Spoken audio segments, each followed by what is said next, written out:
Bonsoir à toutes, bonsoir à tous. C'est avec un grand plaisir que je vous retrouve pour un nouveau numéro d'Accès Direct, votre rendez-vous quotidien de l'actu en Savoie-Mont-Blanc, en direct sur votre télé, sur vos réseaux sociaux. Bref, aucune excuse si vous passez à côté. Et ce soir au programme, nous recevrons Bernard Germain, auteur, cinéaste, guide de haute montagne, conférencier, entre autres. Il viendra nous présenter sa dernière parution, le Dico Vertigo. Et puis comme chaque lundi, nous parlerons sport. Et cette semaine, c'est une délégation de l'équipe de France de Télémark que nous recevons en plateau pour évoquer la saison bien sûr et ses principaux événements. Au hasard, on parle notamment de Coupe du Monde, ce sera fin janvier du côté de Samoin. Et enfin, nous accueillerons Florian Bresson pour notre chronique gastronomique avec lequel nous partirons à la découverte des saveurs du lac du Bourget. J'ai hâte d'y être. Mais avant cela, c'est l'heure des titres de l'actu présentés par Sébastien Germain. Salut Manu. Ça va Seb? Ça va, ça va. Et avec toi, ce soir, on va parler d'un débat d'orientation budgétaire du côté de la Haute-Savoie. Oui, séance un petit peu animée ce matin du côté d'Annecy, puisque les conseils départementaux de Haute-Savoie ont donc voté les orientations budgétaires pour cette année 2020. On verra d'ailleurs dans le journal que cette séance a été un petit peu marquée par un vent de fronde de la part des élus départementaux qui rejettent une partie de la loi de finances 2020.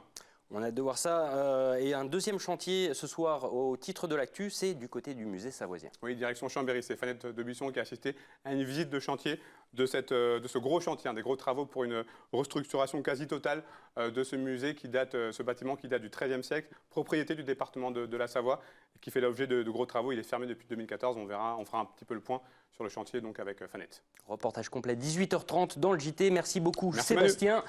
Et j'enchaîne avec un autre, Monsieur Germain, mais pas cousin, à ce que je crois. Bernard Germain est avec nous, bonjour. Alors, bonjour. Je le disais, écrivain, cinéaste, scénariste, guide de haute montagne, docteur de l'université de la Sorbonne, je vais y arriver, accessoirement conférencier, ça fait beaucoup de casquettes. On arrive à gérer entre tout ça? Quelques-unes, ma foi. Quand on écrit et qu'on rêve et qu'on a envie de grimper, finalement, on se retrouve guide de haute montagne et puis écrivain de montagne et cinéaste, voilà. Ouais. Logique, c'est logique tout ça. Alors aujourd'hui, vous venez nous présenter votre dernier ouvrage, le Dico Vertigo. Alors là, on a vraiment un superbe ouvrage qui a demandé, j'imagine, énormément de recherche en amont.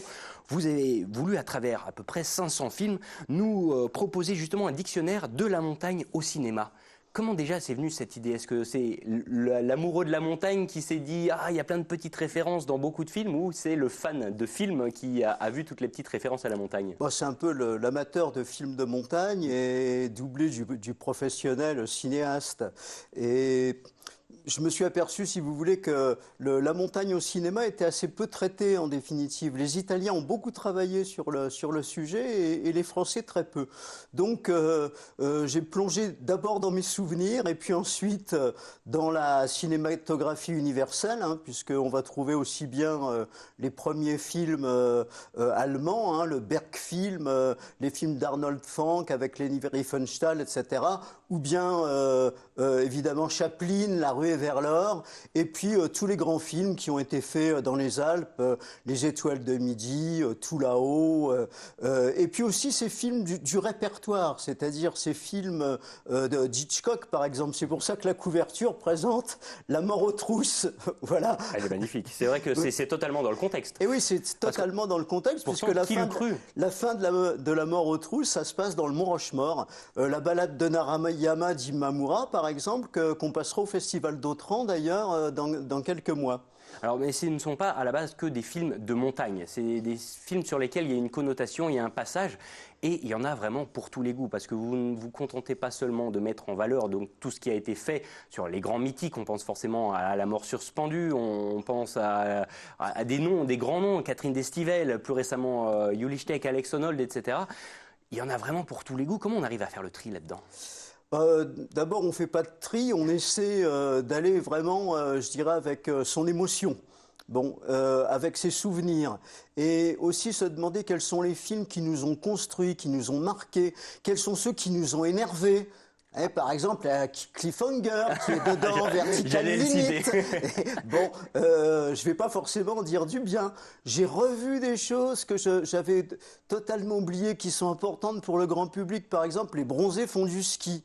Et là, j'ai fait des découvertes extraordinaires en allant gratter dans le film de Patrice Lecomte, Les bronzés font du ski. Il y a Absolument. encore à gratter sur ces chefs-d'œuvre. Absolument, oui, sur toute cette équipe du Splendide qui s'est connue au lycée et puis ensuite qui a fait une carrière formidable au cinéma. Alors, vous le disiez il y a quelques instants, il y a des grandes œuvres majeures, mais pas que. Il y a aussi qu'on trouverait des bons nanars, des bons navets. Vous le disiez justement, Vertical Limit, Cliffhanger, qui aujourd'hui enflamme la toile à chaque fois qu'on voit un extrait avec les manipulations d'escalade qui en feraient rire plus d'un.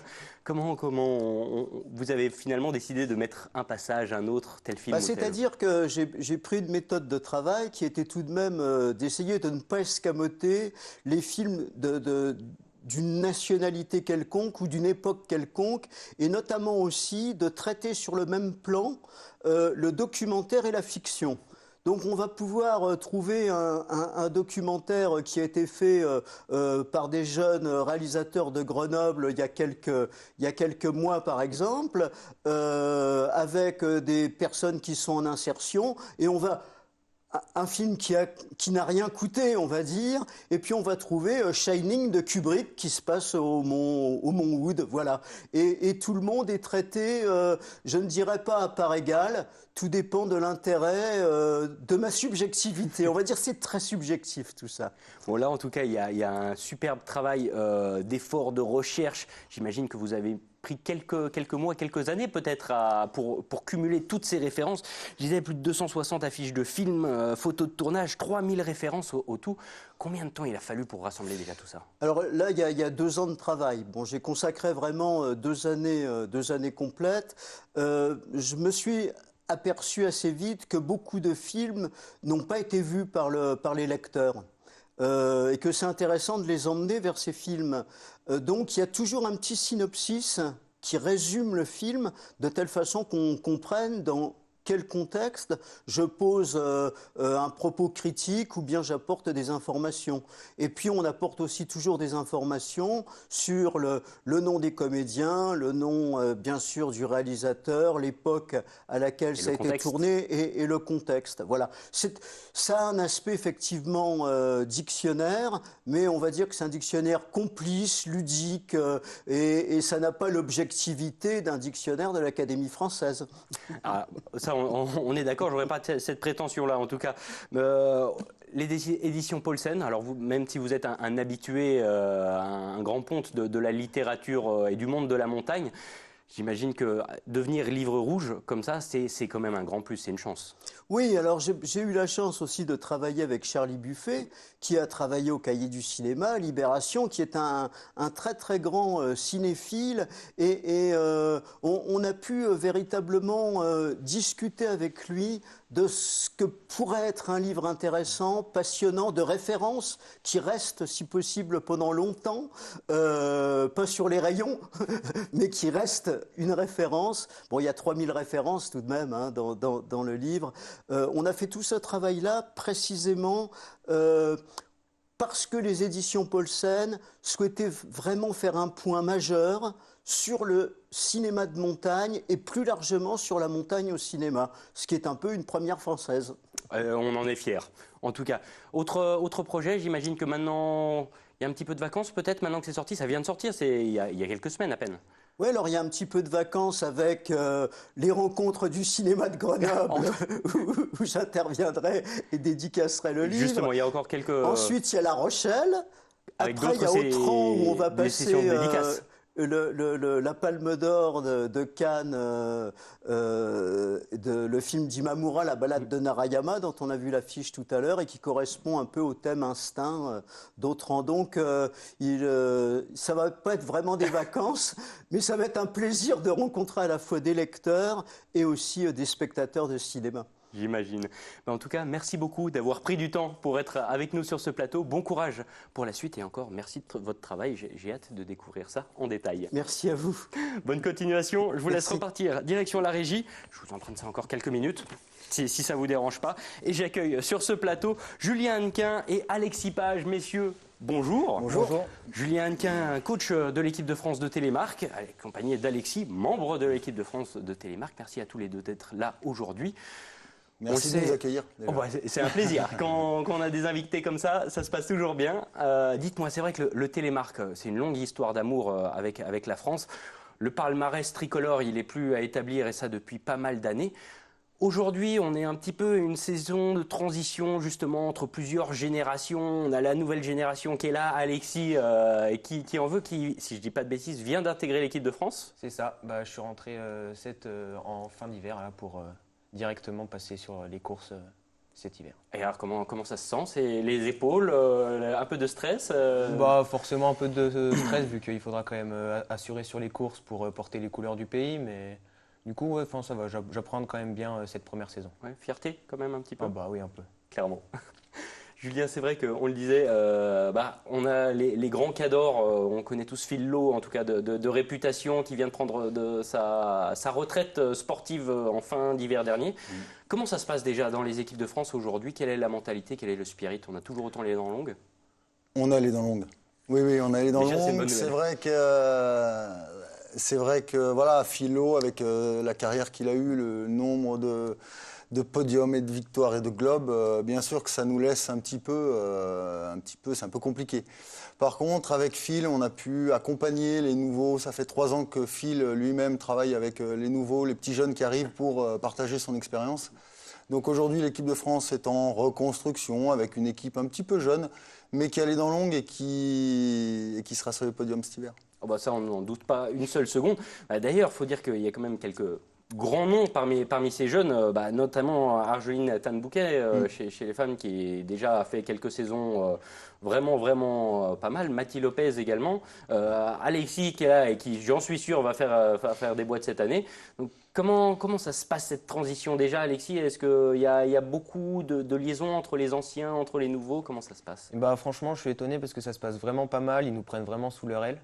Donc déjà, c'est quand même une grande chance d'avoir des grands qui peuvent nous conseiller, nous donner des conseils par moment et tout. Donc c'est vraiment pas mal. Okay. Et puis je crois que surtout les plus anciens ont bien compris que notamment Alexis serait présent dès cet hiver. Donc on travaille pour ça. Il a la fougue de la jeunesse, mais il est au boulot à fond et puis on s'en occupe. Bon, ça, j'en doute pas une seconde. Comment ça se prépare justement une saison qui est plus à Coupe du Monde cette année encore? Ce sera à la maison, ce sera du côté de Samoin fin janvier. Ça commence à rentrer dans un coin de la tête. On s'entraîne spécialement pour ça ou concrètement c'est deuxième partie de saison, on verra ça plus tard? Je m'adresse au coach déjà. Vas-y. Ouais, alors non, on ne travaille pas spécialement pour une Coupe du Monde qui va se dérouler à la maison, parce qu'au contraire, justement, il ne faut pas se mettre la pression là-dessus. C'est vrai qu'il y a une vie Télémark en France. Cet hiver, il y aura une Coupe du Monde à Pralognan à partir du 24 janvier. Samoin va enchaîner le 28 et on aura les championnats du monde junior à Gérardmer en fin de saison. Donc la France prend de la place au niveau de l'organisation. Donc voilà, non, on ne s'entraîne pas spécialement pour ça. Aujourd'hui, on a les dents longues, on l'a déjà dit, on est 2e nation mondiale et l'objectif dans les 2 ans qui suivent, là, c'est de redevenir la première nation mondiale. Qu'est-ce qui manque pour finalement passer ce petit cap en plus? Ce qui manque, c'est qu'on a une équipe suisse aujourd'hui qui est première nation et en fait, ils ont un wagon, notamment chez les femmes, de filles qui sont dans le top 5 et qu'aujourd'hui, on a nous, Argeline, qui truste tous les podiums. Mais derrière, on a des petites jeunes qui arrivent et qui ont un potentiel énorme et qui vont y arriver, mais il faut leur laisser un tout petit peu de temps. Et je pense que dans les 2 ans, on va y arriver. Les Suisses, Alexis, toi tu les connais, j'imagine que tu les vois sur déjà pas mal de compétitions. Qu'est-ce qui manque selon toi justement pour passer dedans c'est attendre qu'ils fassent l'erreur ou concrètement toi tu peux encore améliorer et passer dedans? Moi je peux largement améliorer. Sur le géant, ça va déjà être plus dur de commencer à gratter un peu de secondes. Mais ça va être surtout sur le ski de fond, je pense qu'il va falloir travailler vu qu'il y a du coup une partie de ski de fond sur la fin de la course. On le rappelle, pour les néophytes, les épreuves de télémark, c'est ce qu'il y a de plus complet en termes de compétition, avec justement une partie de géant, une partie saut, un virage relevé 360 et ça finit en ski de fond, si je ne dis pas de bêtises. C'est ça. C'est exactement ça. D'ailleurs, notre préparateur physique se gratte la tête chaque année en disant comment je vais faire. Non, c'est compliqué, c'est trois choses complètement différentes. Et voilà. Donc on a une partie sur la préparation qui est beaucoup basée sur le ski roue. On a cette chance-là d'avoir ce ski de fond. Donc on peut travailler beaucoup en ski roue et Alexis aimait pas trop ça. Voilà. Donc là, il commence à aimer parce qu'il commence à être à l'aise. Et, Obligatoire, donc, voilà. de toute façon. C'est ça. Tu manges les kilomètres à la pelle? Bah, il faut malheureusement. Malheureusement. Malheureusement, il faut, pour augmenter le niveau et puis surtout de la force physique. Parce qu'on l'a sur les skis quand il s'agit de faire des virages, mais quand il faut pousser avec les bras, ça commence à être un peu plus dur. Donc il faut quand même vraiment travailler dur l'été. Ouais. Bah, alors l'été, voilà, ça vient de passer. Généralement, c'est plus la partie un peu foncier. Là, on arrive au fignolage ou concrètement, on est encore dans le gros du travail On a basculé depuis début septembre dans la préparation spécifique. Notre préparation ressemble, que ce soit sur les skis bien sûr, mais en ski roue, en footing et tous les sports qu'on peut pratiquer. Plus on avance, plus ça ressemble à l'effort télémark. Maintenant, le fignolage, il va se faire à partir du mois de fin novembre, début décembre. Voilà. Et à partir de là, toi, j'imagine que tu es très au clair avec les petits détails sur lesquels il faut encore s'améliorer. Qu'est-ce qui te manque? Quels sont les points que tu dois travailler maintenant? Et bah, les points que je dois travailler, c'est surtout la force dans le haut du corps. Parce qu'en fait, c'est surtout ça qui pêche, je pense, sur les courses. Du coup, c'est le ski de fond, voilà, c'est ça. C'est le ski de fond qui pêche parce que ça va être plus simple du coup de gagner 2 secondes sur le ski de fond que sur le géant. Il y a des épreuves que tu attends particulièrement cette année? Non, pas spécialement, non. Toutes? Voilà, ouais. Déjà être vraiment porté au départ. Voilà, pour la première saison, vraiment de faire. Bon, ça va arriver vite, les premières compétitions. 24 janvier, après l'Oignon. Ça va commencer vite. Ça vient d'arriver. Directement en ligne droite. Si vous le voulez bien, justement, j'enchaîne parce qu'on a une petite revue de presse qui va, j'imagine, vous parler un petit peu. Et on va parler entraînement avec un article de nos confrères de La Montagne, qui est le quotidien auvergnat et du Limousin, et qui se targue d'un article sur Emma Rougeron, une jeune athlète de 16 ans, pressentie pour participer aux Jeux Olympiques de la jeunesse. Ce sera en janvier prochain à Lausanne et à Prémanon. La jeune Savoyarde, qui est spécialisée dans le combiné nordique, s'entraîne forcément en ski roue, mais si nous, du côté d'Annecy, c'est assez classique de voir des gens en ski roue le long du lac, dans le département de la Creuse, où elle passait ses vacances, c'est beaucoup plus inhabituel de voir des gens et des ovnis comme ça au bord de la route. Du coup, on envoie un journaliste, on fait un article. Moi, ça me fait rire parce que c'est le traitement de l'information vu de deux côtés, deux médias un petit peu l'autre. Toi, j'imagine, Alexis, que pareil, quand tu es en vacances, même chez les grands-parents, etc., l'entraînement n'arrête jamais. Tu prends toujours les skis roues? Ah bah oui. Quand je pars chez mes grands-parents qui sont donc en Vendée, ça fait un peu le même effet. Les gens sont surpris du coup de voir des jeunes en ski roue pour s'entraîner pour l'hiver. Et du coup, ils comprennent pas forcément, mais après, dès que je m'arrête, je leur explique un peu et puis après c'est reparti et ils comprennent. Comme tu te fais klaxonner un peu plus que la normale ou Non. Pas plus que ça, curieux? Pas forcément. Ouais, ils sont plutôt ils sont curieux, ils posent des questions. Tu le disais, c'est vrai que le ski roue, ça a mis vraiment au niveau de votre entraînement, en tout cas, c'était vraiment quelque chose de sine qua non. Aujourd'hui, c'est un des fondements. Oui, alors déjà sur Emma Rougeron, on la connaît très bien puisque son ancienne discipline c'était le télémark. Donc on la connaît très bien. D'ailleurs, vous pouvez compter dessus parce qu'elle a une volonté et donc quand elle est à l'entraînement, elle est vraiment à l'entraînement. Après, oui, effectivement, le ski roue, pour revenir à notre discipline, on a, comme je disais tout à l'heure, je crois qu'on a la chance, c'est qu'avec l'automne qu'on a eu, avec très peu de neige, et des conditions sur les glaciers qui n'étaient pas magiques, nous on a aussi cette partie ski de fond et du coup comme les fondeurs on peut s'entraîner en ski roue, ce qui nous fait de la technique et du physique en même temps.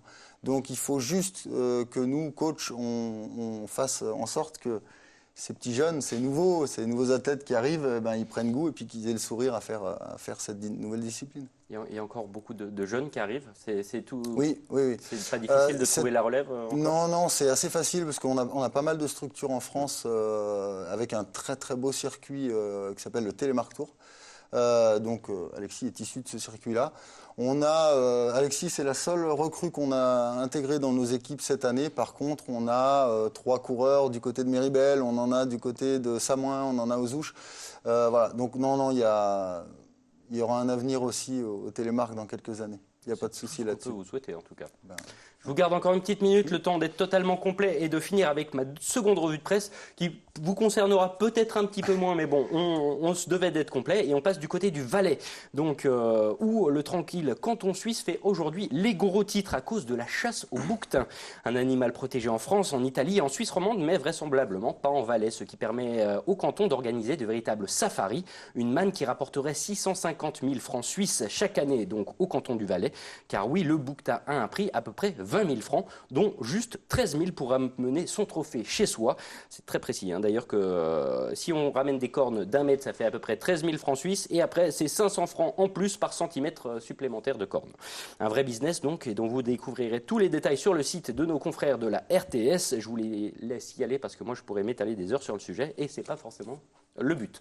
Messieurs, merci beaucoup, en tout cas, d'être venus avec nous. Merci, et puis on se revoit cet hiver à Saint-Main. On se revoit cet hiver, sachant que de toute façon, comme on le disait en préparant cette émission, 8 Mont Blanc retransmettra les épreuves de Coupe du Monde de Pralognan et de Samoin. Donc, de toute façon, on va suivre de très près cette année. Merci. Merci beaucoup. Bon courage, en tout cas, bonne continuation. Merci. Au revoir.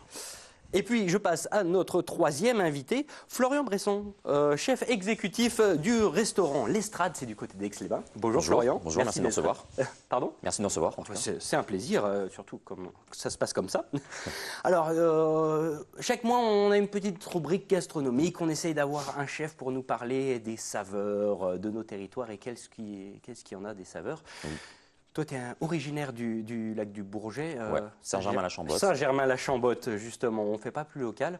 Comment ça s'est fait logiquement déjà pour toi, le parcours chef en cuisine? Oui, comment ça s'est moi fait? je suis issu d'une famille de restaurateurs. Mon oncle avait un restaurant à Saint-Germain-la-Chambotte, le Belvédère de Saint-Germain.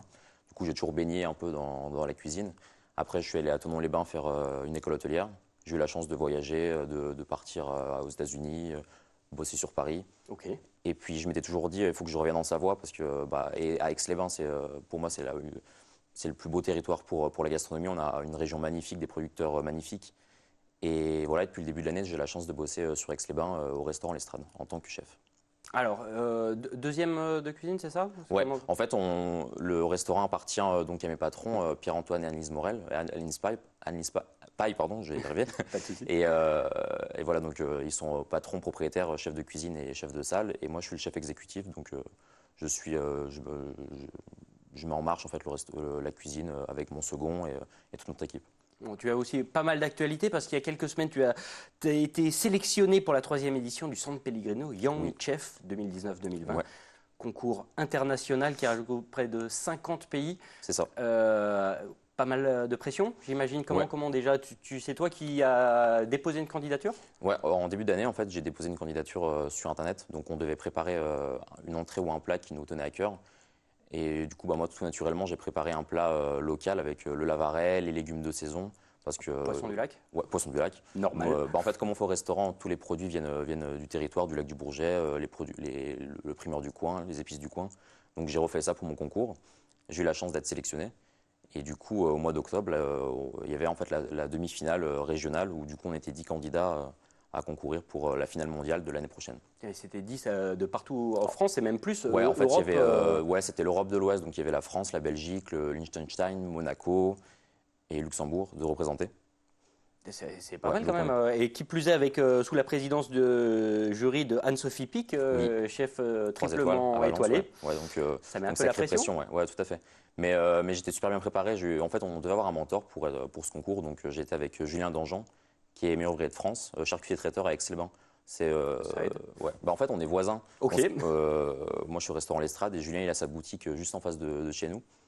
Donc, voilà, tout naturellement, c'est pour ça que je suis allé le rencontrer pour qu'il m'épaule, quoi. Je voulais vraiment faire une candidature et que vraiment local, représenter ma ville au maximum, quoi. Alors, on va revenir justement sur ta préparation dans quelques minutes. Déjà, parle-moi de ce plat. Le lavaret, pour toi, c'était forcément le choix logique d'entrée de jeu? Oui, le lavaret, déjà le lavaret, il est uniquement dans le lac du Bourget. Ok. C'est un type de poisson qui est comme la ferra, par exemple, qu'on retrouve dans le lac Léman ou le lac d'Annecy. Le lavaret, on le retrouve vraiment que dans le lac du Bourget, il est au sud de ce lac. Et c'est vrai que quand on parle d'Aix-les-Bains de gastronomie, le lavaret ressort et c'est vrai que c'est un poisson magnifique à travailler pour un cuisinier. C'est-à-dire Moi moi qui suis un peu néophyte en cuisine, qu'est-ce qui fait la beauté d'un poisson par rapport à un autre à préparer? La cuisson, la pointe cuisson. Le lavaret est très compliqué à travailler, à cuire parfaitement. On peut le cuire au beurre poêlé, on peut le cuire à basse température, confit, il se mange cru. Donc voilà, il y a mille et une techniques de... Tu peux pas le louper en fait. Bah, c'est quand même compliqué finalement parce qu'il y a tellement de choses à faire avec, faut pas trop s'en mêler les pinceaux, mais voilà. Alors, comment tu as décidé de le décliner pour le concours? Je veux pas les secrets de fabrication, hein, mais Moi, je l'ai travaillé, j'ai fait une cuisson basse température. En fait, mon plat, c'est le poisson, les légumes d'Aix-les-Bains avec des épices du monde. Parce que c'est un peu ma cuisine d'accorder, de faire du local, mais avec des petits condiments qui viennent d'ailleurs. Donc là, le lavaret, il est travaillé une cuisson sous vide avec de l'ail noir. C'est un condiment asiatique, c'est de l'ail qui est confit dans de l'eau de mer. Donc du coup, je l'accorde avec cet ail-là qui est un ail très doux. Donc ça fait un jeu de texture sympa. et la sauce? Et la sauce, c'est une sauce vin blanc de Savoie, obligé. Normal. Donc Chignin Bergeron. Au Donc, hasard. voilà.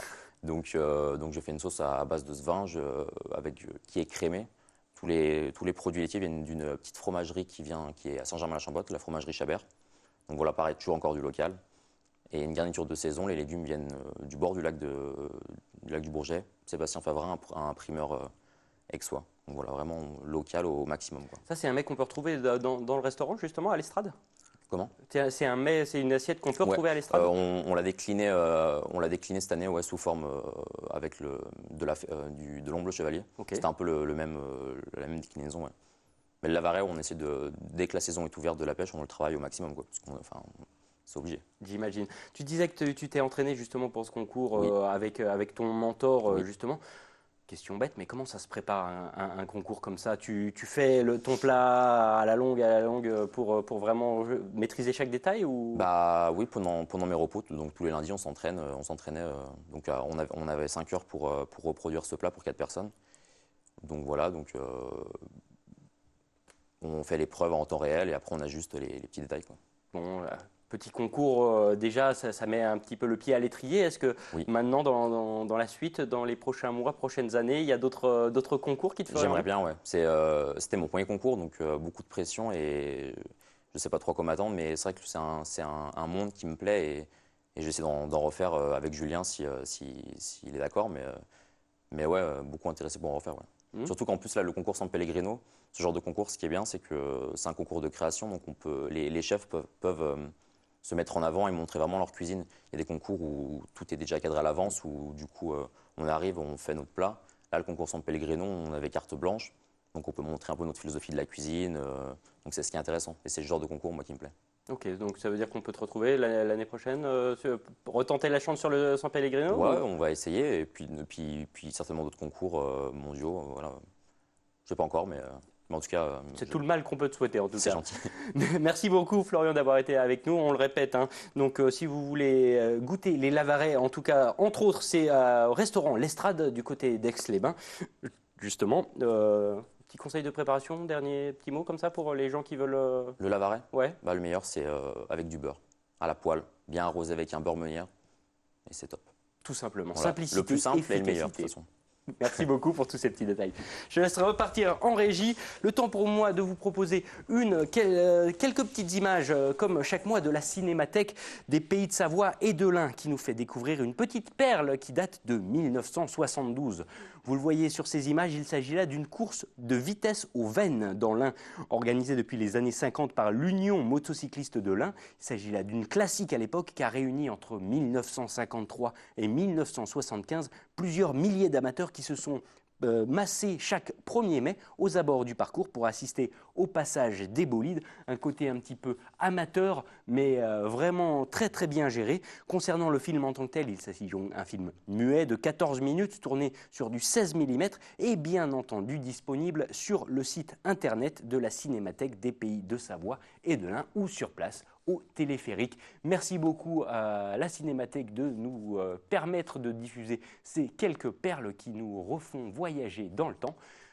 On va d'ailleurs se quitter sur ces images puisque d'ici quelques minutes, c'est le JT. Juste après la pub, restez fidèles à 8 Mont Blanc et on se retrouve tout de suite après. A tout de suite.